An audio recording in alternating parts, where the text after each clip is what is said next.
ಈಗ ಅಯ್ಯಮ್ಮ ನಾನು ಹೇಳಿದ್ದು ಭಗವಂತನ ದಯದಿಂದ ಒಳ್ಳೆ ಸುದ್ದಿ ಬರಲಿ ಸರ್ ಅಂತ ಈಗ ಹೇಳಿದ್ರು ಅವ್ರು. ಎಷ್ಟು ಅಲ್ಲಿಂದ ಸೀದಾ ಬಂದಿದ್ರು, ಇನ್ನು ಮೆಸೇಜ್ ಏನು ಕೊಟ್ಟಿಲ್ಲ. ನಾನೇ ಕೇಳಿದೆ ಅಂದರೆ ಈಗ ಅಲ್ಲಿ ಪರಿಸ್ಥಿತಿ ಪೂರಾ ಆ ತಾಯಿಗೆ ಗೊತ್ತಿಲ್ಲದೆ ಇರೋಂಥ ಸಂದರ್ಭದಲ್ಲಿ ಜೋರಾಗಿ ಅವ್ರಿಗೆ ಕಿವಿ ಬಿದ್ದು ಮತ್ತು ಆ ಜೀವಕ್ಕೂ ಎಫೆಕ್ಟ್ ಆಗಬಾರ್ದು. ಅದಕ್ಕಲ್ಲಿ ನೋಡಿ, ಒಟ್ಟಾರೆ ಕಾಶ್ಮೀರದಲ್ಲಿ ಭಯೋತ್ಪಾದಕ ಚಟುವಟಿಕೆಗಳನ್ನು ತುಳಿದು ನಿಗ್ರಹ ಮಾಡಬೇಕು ಅಂತ ಕೇಂದ್ರ ಸರ್ಕಾರ ತೀರ್ಮಾನ ತಗೊಂಡಿರೋಂಥ ಈ ಸಂದರ್ಭದಲ್ಲಿ ಮೋದಿಯವರಾಗಲಿ ಅಮಿತ್ ಶಾ ಅವರಾಗಲಿ ಬಹಳ ದಿಟ್ಟ ನಿಲುವು ತಗೊಂಡು ಮುನ್ನುಗ್ಗಿದ್ರು. ಒಂದೂವರೆ ತಿಂಗಳ ಕೆಳಗೆ ನಾನು ಅದೇ ಭಾಗಕ್ಕೆ ಹೋಗ್ಬಿಟ್ಟು ಬಂದೆ ನಮ್ಮ ಇಡೀ ಕುಟುಂಬ ಸಮೇತ. ಏನು ನಾರ್ಮಲ್ ಬೆಂಗಳೂರಿನಲ್ಲಿ ಶಿವಮೊಗ್ಗದಲ್ಲಿ ಏನು ವಾತಾವರಣ ಇದೆ ಆ ರೀತಿ ವಾತಾವರಣ ಅಲ್ಲಿದೆ ಈಗ. ಆದರೆ ದುರದೃಷ್ಟವಶಾತ್ ಯಾರು ಈ ದಿಕ್ಕಲ್ಲಿ ತೊಂದರೆ ಕೊಡಬೇಕು ಅನ್ನೋಂಥ ಭಾಗದಲ್ಲಿ ಇರ್ತಾರೋ ಅವರು ಮಾಡಿರೋಂಥ ದುಷ್ಕೃತ್ಯ ಏನಿದೆ ಇದು ಅಕ್ಷಮ್ಯ ಅಪರಾಧ. ಇದನ್ನು ಯಾವುದೇ ಕಾರಣಕ್ಕೂ ಕೂಡ ಯಾವುದೇ ಭಾರತೀಯ ಇದನ್ನು ಕ್ಷಮಿಸೋದಿಲ್ಲ. ಇಂಥ ಸಂದರ್ಭದಲ್ಲಿ ನಾನು ನರೇಂದ್ರ ಮೋದಿಯವರಿಗೆ ಮತ್ತು ಅಮಿತ್ ಶಾ ಅವರಿಗೆ ನಾನು ಪ್ರಾರ್ಥನೆ ಮಾಡೋದು ಇಷ್ಟೇ, ಈಗೇನು ತಾವು ಬಹಳ ವಿಶೇಷವಾದ ಮುತುವರ್ಜಿಯನ್ನು ಕಾಳಜಿಯನ್ನು ತಗೊಂಡು ಆ ಭಾಗದ ಜನರಿಗೆ ಒಂದು ರೀತಿಯ ಸ್ಥೈರ್ಯವನ್ನು ತುಂಬಿ, ಒಂದು ರೀತಿ ಜಮ್ಮು ಕಾಶ್ಮೀರ ಒಂದು ಕಾಲದಲ್ಲಿ ಹೇಗಿತ್ತು ಪ್ರವಾಸೋದ್ಯಮ ತಾಣವಾಗಿ ಏನು ಇತ್ತು ಅದೇ ದಿಕ್ಕಲ್ಲಿ ಸಾಕಷ್ಟು ನೀವು ಯಶಸ್ವಿ ಆಗಿದ್ದೀರಿ. ಆದರೆ ಇವತ್ತಿನ ಇದೊಂದು ಘಟನೆ, ಯಾವ ಆ ದುಷ್ಕೃತ್ಯವನ್ನು ನಡೆಸಿರೋಂಥ ವ್ಯಕ್ತಿ ಇದ್ದಾನೆ, ಆ ದುಷ್ಕೃತ್ಯ ನಡೆಸಿರೋಂಥ ವ್ಯಕ್ತಿ ತುಂಬ ಸ್ಪಷ್ಟವಾಗಿ ಕೇಳಿದ್ದಾನೆ. ಆ ಶರೀರ ಅಲ್ಲಿ ಬಿದ್ದಂಥ ಸಂದರ್ಭದಲ್ಲಿ ಸ್ವತಃ ಮಂಜುನಾಥ್ ಅವರ ಶ್ರೀಮತಿಯವರಿಗೇನೆ ಕೇಳಿದ್ದಾರೆ, ಯಾವ ಧರ್ಮ ನಿಂದು ಅಂತ. ಅವ್ರು ಹಿಂದೂ ಧರ್ಮ ಅಂತಿದ್ದಂಗೆ ಹಂಗೆ ಮತ್ತೆ ಯಾಕೆ ಉಳಿಸಿದಿರಿ, ನನ್ನ ಗಂಡಕ್ಕೆ ಕಳಿಸಿರೋ ಜಾಗದಲ್ಲಿ ನನಗೂ ಅಲ್ಲೇ ಕಳಿಸ್ಬಿಡು ಅಂತ ಹೇಳಿದಾಗ, ನಿನ್ಗೆ ಯಾಕೆ ಉಳಿಸಿದ್ದೀನಿ ಅಂತಂದು ನರೇಂದ್ರ ಮೋದಿ ಹೋಗಿ ಹೇಳಬೇಕು ನೀನು.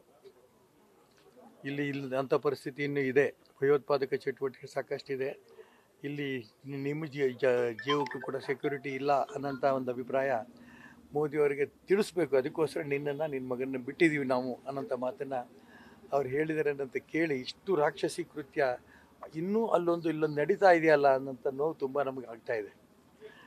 ಈಗಾಗಿರೋಂಥ ಈ ಸಂದರ್ಭದಲ್ಲಿ ನಾನು ಹೆಚ್ಚಿಗೆ ಇದನ್ನು ವಿವರಕ್ಕೆ ಹೋಗಿ ಇಷ್ಟಪಡೋದಿಲ್ಲ. ಯಾಕಂದರೆ ಇನ್ನೂ ಅವ್ರ ತಾಯಿಗೆ ಪೂರ್ಣ ವಿವರ ಮಂಜುನಾಥ್ ಅವ್ರ ತಾಯಿಗೆ ಪೂರ್ಣ ವಿವರ ಇನ್ನೂ ಸಿಕ್ಕಿಲ್ಲ. ಇಂಥ ಸಂದರ್ಭದಲ್ಲಿ ಆ ಒಂದು ವ್ಯವಸ್ಥೆಯನ್ನು ಮಾಡೋ ದಿಕ್ಕಿನಲ್ಲಿ ಕೇಂದ್ರ ಸರ್ಕಾರ ತಕ್ಷಣ ಆ ಕಡೆ ಗಮನ ಕೊಡಲಿ. ಮತ್ತು ನಾನು ಏನೇ ಈಗ ಹೇಳಿದ್ರು ಕೂಡ ಇನ್ನೊಂದು ಜೀವಕ್ಕೆ ತೊಂದರೆ ಆಗದವ್ರ ರೀತಿಯಲ್ಲಿ ನಾವೆಲ್ಲರೂ ಗಮನ ಇಟ್ಟುಕೊಂಡು ನಾವು ಹೇಳಿಕೆಗಳನ್ನು ಕೊಡಬೇಕಾಗತ್ತೆ ಅಂತ ನನಗೆ ಅನಿಸುತ್ತೆ. ಅದಕ್ಕೆ ನಾನು ಪೂರ್ಣ ವಿವರಕ್ಕೆ ನಾನು ಹೋಗೋಕ್ಕೆ ಇಷ್ಟಪಡಲ್ಲ.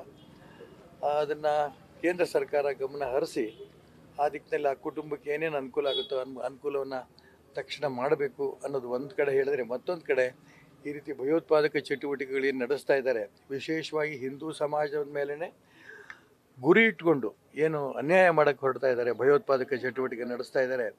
ಇದು ನಾವು ಬರೀ ಜಮ್ಮು ಕಾಶ್ಮೀರದಲ್ಲ, ನಾವು ಮಂಗಳೂರಲ್ಲಿ ಇತ್ತೀಚೆಗೆ ನಡೆದಂಥ ಒಂದು ಘಟನೆ ನೋಡಿದ್ವಿ. ದೊಡ್ಡ ಸಂಖ್ಯೆಯಲ್ಲಿ ಮುಸಲ್ಮಾನರ ಮೆರವಣಿಗೆಗಳು, ಬಳ್ಳಾರಿಯಲ್ಲಿ ನೋಡಿದ್ವಿ ನಾವು ದೊಡ್ಡ ಸಂಖ್ಯೆಯಲ್ಲಿ ಮುಸಲ್ಮಾನರ ಮೆರವಣಿಗೆಗಳು. ಇದರ್ಥ ಭಾರತದಲ್ಲೂ ಕೂಡ ಎಲ್ಲ ಭಾಗದಲ್ಲೂ ಕೂಡ ನಾವು ಅಶಾಂತಿಯನ್ನು ನಿರ್ಮಾಣ ಮಾಡೋದಕ್ಕೆ ತಯಾರಿದ್ದೀವಿ ಅನ್ನೋಂಥ ಒಂದು ವ್ಯವಸ್ಥಿತ ಸಂಘಟನೆ ಈ ರಾಜ್ಯದಲ್ಲಿ ಈ ದೇಶದಲ್ಲೂ ಕೂಡ ನಡೀತಾ ಇದೆ ಅನ್ನೋದನ್ನು ಗಮನಿಸಬೇಕಾಗತ್ತೆ. ರಾಷ್ಟ್ರಭಕ್ತರೆಲ್ಲರೂ ಕೂಡ ಒಂದಾಗಿ ಈ ಒಂದು ದುಷ್ಕೃತ್ಯವನ್ನು ನಾವೆಲ್ಲ ಖಂಡನೆ ಮಾಡಬೇಕು ಅನ್ನೋಂಥ ಒಂದು ಪ್ರಯತ್ನವನ್ನು ನಾವು ಮಾಡಬೇಕು. ಜೊತೆಗೆ ಈ ದೇಶದಲ್ಲಿ ನಾವು ಇನ್ನೂ ಜೀವಂತವಾಗಿದ್ದೇವೆ, ಈ ದೇಶದ ಸಂಸ್ಕೃತಿಯನ್ನು, ಈ ದೇಶದ ಧರ್ಮವನ್ನು ಉಳಿಸ್ತೀವಿ ಅನ್ನೋಂಥ ದಿಟ್ಟ ನಿಲುವನ್ನು ರಾಷ್ಟ್ರಭಕ್ತರೆಲ್ಲರೂ ತಗೊಳ್ಳೋಂಥ ದಿನ ಬಹಳ ಹತ್ತಿರ ಇದೆ ಅಂತ ನಾನು ಭಾವಿಸ್ತೇನೆ. ಈಗ ಇತ್ತೀಚಿನ ದಿನಗಳಲ್ಲಿ ಸದ್ಯಸ್ಥಿತಿಗೆ ಬರ್ತಾ ಇತ್ತು ಜಮ್ಮು ಕಾಶ್ಮೀರ, ಇದು ಸಂದೇಶ ಮತ್ತೆ ಒಂದು ರೀತಿಯ ಪ್ರವಾಸಿಗರು ಅಲ್ಲಿ ಅಭಿವೃದ್ಧಿಗೆ ಒಂದು ರೀತಿಯ ಕೆಟ್ಟ ಸಂದೇಶ. ಅದೇನೇ ಈ ರೀತಿ ನೀವು ಹೇಳಿದಂಗೆ ಕೆಟ್ಟ ಸಂದೇಶ ಹೋಗಬೇಕು ಅನ್ನೋಂಥ ಒಂದೇ ಉದ್ದೇಶಕ್ಕೆ ನಡೆದಂಥ ದುಷ್ಕೃತ್ಯ ಇದು. ಈ ರೀತಿ ಒಳ್ಳೆಯ ಸಂದೇಶ ಹೋಗ್ಬಿಟ್ರೆ ಇಡೀ ಪ್ರಪಂಚದ ಜನ ಕಾಶ್ಮೀರಕ್ಕೆ ಬಂದು ಪ್ರವಾಸೋದ್ಯಮ ಇಷ್ಟು ಮಟ್ಟಿಗೆ ಅಭಿವೃದ್ಧಿ ಆಗಿದೆ, ಇಲ್ಲಿ ಆನಂದವಾಗಿ ನಾವು ನಾವು ತಮ್ಮ ಬಿಡುವಿನ ಸಂದರ್ಭವನ್ನು ನಾವು ಅಲ್ಲಿ ಕಳಿಬಹುದು ಅನ್ನೋಂಥ ಒಂದು ವಾತಾವರಣ ನಿರ್ಮಾಣ ಆಗಬಾರ್ದು ಅನ್ನೋಂಥ ಉದ್ದೇಶಗಳನ್ನೇ ಈ ದುಷ್ಕೃತ್ಯ ನಡೆಸಿರೋಂಥ ವ್ಯಕ್ತಿಗಳು ಮಾಡಿರೋಂಥ ಒಂದು ಕೃತ್ಯ ಇದು. ಇದಕ್ಕೆ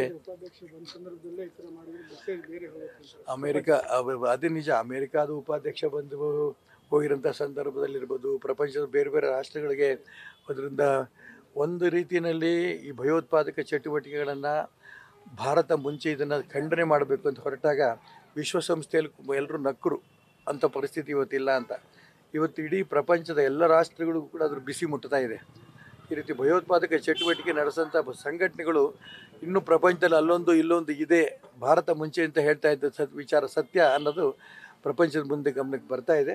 ಇದಕ್ಕೆ ಎಲ್ಲ ರಾಷ್ಟ್ರೀಯವಾದಿಗಳು ಕೂಡ ಒಂದಾಗಬೇಕು ಅನ್ನೋಂಥ ಭಾವನೆ ಇವತ್ತು ಖಂಡಿತ ಅರ್ಥ ಆಗ್ತಾ ಇದೆ ದೇಶದ ಜನಕ್ಕೆ, ವಿಶ್ವದ ಜನಕ್ಕೆ. ನ್ಯೂಸ್ ಫಸ್ಟ್ ನಿರ್ಭೀತಿಯಿಂದ ನಿಮ್ಮ ಪರವಾಗಿ.